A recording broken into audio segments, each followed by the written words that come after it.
ironic, and no one's gonna cry. Bye-bye, Liz. Bye-bye, chairmanship.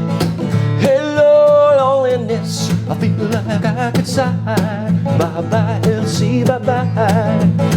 There goes Liz Cheney with someone new. She looks unhappy. She sure looks blue. She was a leader till he stepped in. Goodbye to romance that might have been. Bye-bye, Liz. Bye-bye, leadership. Hello, CNN. You know they're gonna try. Bye-bye, Liz. Bye-bye, rhino-ness. Hello, emptiness. Bye-bye, LC, bye-bye. Bye-bye, LC, bye-bye. Welcome to the Beau Show. I hope you enjoyed my rework of the Everly Brothers' Bye Bye Love from 1958. The brothers lament the loss of their beloved, but in my revamped version, I don't think too many Republicans are going to be lamenting over Liz Cheney's fall from party grace. We all seem to know Cheney first from nepotism.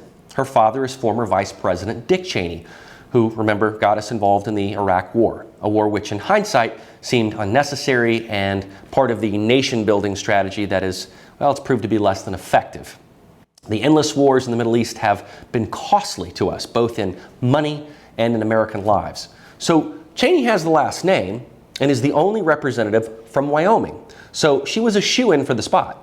But the other thing she's known for is her blistering criticism of Donald Trump and her vote to impeach him. She was the third-ranking Republican in House leadership, behind Steve Scalise and Kevin McCarthy. So this actually took quite a few steps to remove her.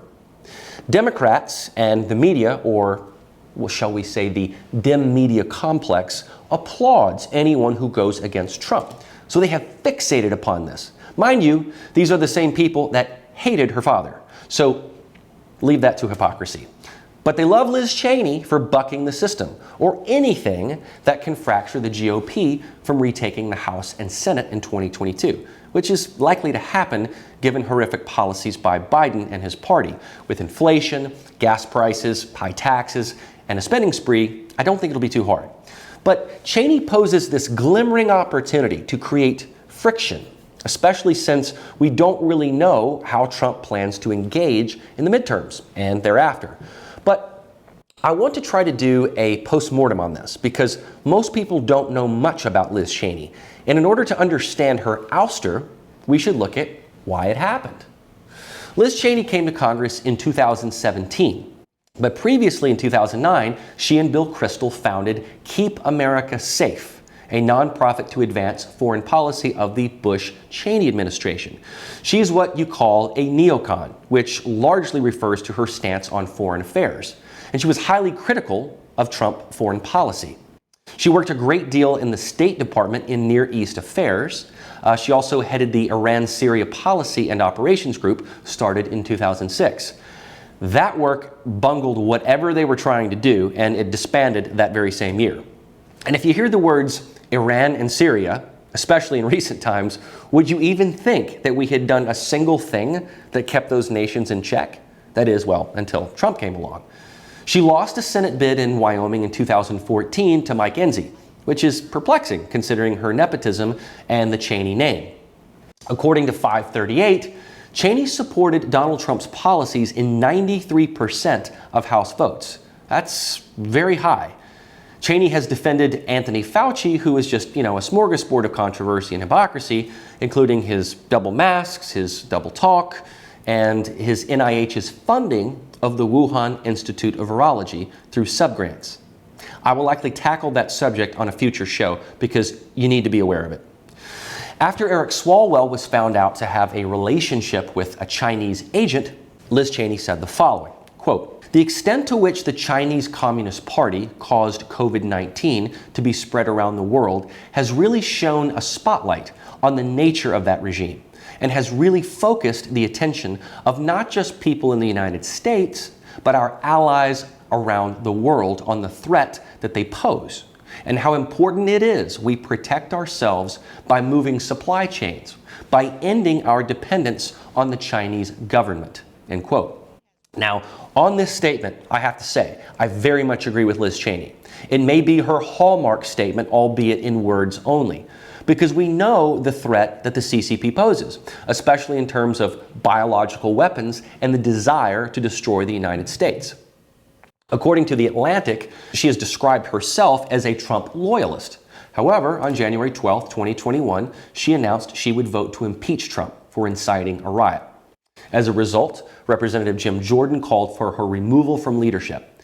On February 21st, she survived a vote to remove her from her party leadership role. Then, of course, we know just recently she was removed from this role.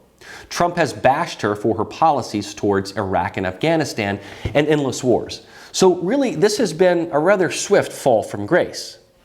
How did a Cheney daughter go from voting 93% Trump and all in for Trump to vowing to never let him near the Oval Office again? The breaking point, it would seem, would be the January 6th breach of the Capitol.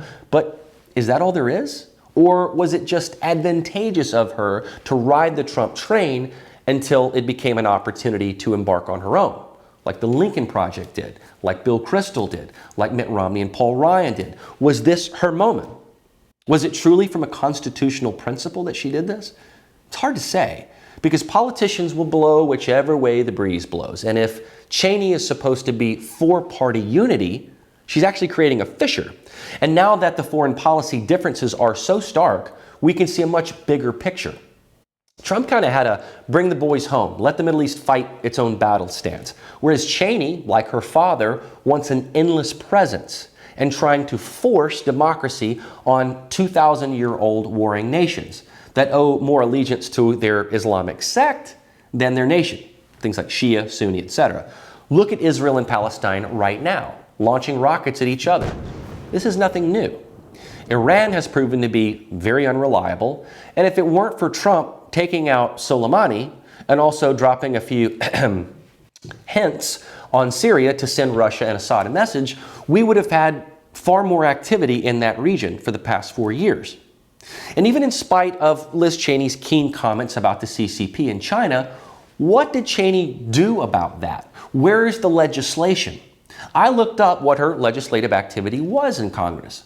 As far as legislation that actually became law that the president signed, Cheney has sponsored one bill and co-sponsored 13 others for a total of 14. The one bill she sponsored was a disapproval rule to the Department of the Interior regarding Bureau of Land Management regulations. A bevy of her co-sponsored bills are related to commemorations and coins. Does that not seem a bit unimpressive to you? Collector commemorative coins. Come on. I saw a few bills that pertain to Western states conservation and stream protection, but not near enough for her Western bravado. Most involved commemorations and coins. And I just think that's paltry for a representative of Congress. But the good news is at least she didn't sneak any hawkish Iran or Syria policies in there, because she might have bungled those, honestly. So I don't really know what Liz Cheney is about or where she's headed. If we peer into the looking glass of 2024, we don't know what Trump will do, but it seems a guy like Ron DeSantis is poised and ready. I don't think Liz Cheney stands a chance there. She's too milquetoast to survive. In spite of what Republicans think of Trump, he still is a presence to be reckoned with. And many people don't like the betrayal of him. His harsh rhetoric is something that anyone else can likely prevent and avoid, but there has to be this marriage between unifying the party while also becoming your own personality. So there's this interesting strategy that is happening where the GOP can be totally unified in defeating the Biden agenda and Dems in 2022, which is probable if it's a concerted effort. But then you get Liz Cheney, who, as Representative Byron Donalds has called, a distraction. Whether you agree or you disagree with her handling of the impeachment, and many people do disagree with that, she has become a distraction to many in the party. But it's more than just this one vote on her. It becomes about where the GOP goes on foreign policy, because Cheney is very different from the Trump doctrine. To prove my point, CNN spent 90 minutes of coverage on Liz Cheney while Israel and Hamas were launching rockets at each other. They were more interested in Cheney's opposition to Trump and her grandstanding on this on her way out than a significant international crisis. Now, I don't think that Cheney is going to win over a bunch of Democrats or she's going to start a new party that she would even pull from Biden's devotees. I don't think that's going to happen. But it will be interesting to see what happens with her post-demotion. It'll be like she's starting all over again. It will also be interesting to see who replaces her in leadership and become number 3. Will it be the star of the impeachment hearings, Elise Stefanik, or someone else? This is like prime time right now for the GOP to take the lead. They've got Biden in checkmate. A gas shortage, rising unemployment, rising inflation, bungled foreign policy, bad positioning on election laws, caught with his pants down on this hacked pipeline, and like a general brain fog that he has. This is not the GOP's time to let up and get bogged down. If I were them, I'd go on offense with the right strategy. But even Kevin McCarthy has been wishy-washy. He was behind Cheney, now he's against her. It's very clear that the GOP and Trump need to get on the same page, regardless of whether he's going to run again. I think Trump can honestly be like the George Soros is for the left. Be the Wizard of Oz. Pop up at the right times. Make his influence known, but not all the time. Message strategically. I made the point in a previous episode that the GOP is clueless when it comes to culture. This would be the time to invest in that. It can be a return to the grand old party, to class, not in the Cheney style, but in a quasi-Trump style. Get her done, but with a dose of class. Remember when Trump fixed the Woolman skating rink in New York? It was a boondoggle, but Trump used his private sector expertise to fix it. He can be the fixer, the problem solver, the maven. No one has really taken that role, and it's needed.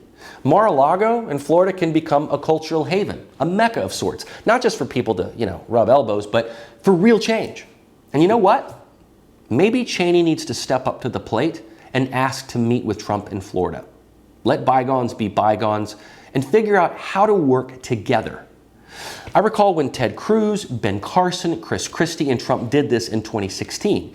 Even Rand Paul put his differences aside. This is what you have to do. That's politics. You take Trump's rip off the Band-Aid candor and you mix it with good policy. DeSantis is doing that right now in my home state of Florida. Other states are following suit. But DC has got to step it up. They are facing a mountain of crap legislation they have to oppose. We need to see some new faces, some fresh voices. Liz Cheney actually could salvage the situation she's in, but she can't just be rigid. So Liz, if you're listening, I know you're trying to be principled. I get that. But you need to figure out how to be principled but help the party. You're more concerned with not letting Trump get near the Oval Office when you seem to be, all too content to let Biden and Harris keep the office. If you hate socialist policies, speak out. Do your job. Sponsor a bill, that's not a commemorative coin. For crying out loud. Do you think Wyomingites care about a coin? No. They probably care about federal land grabs, natural resources, energy production, law and order, sensible foreign policy, and lower taxes. Fight for that, not Donald Trump. If she's the arch conservative that she's been described as, which technically means smaller government, lower taxes, strong national defense, if that's who she is, live up to that. I'm Beau, and that's the show.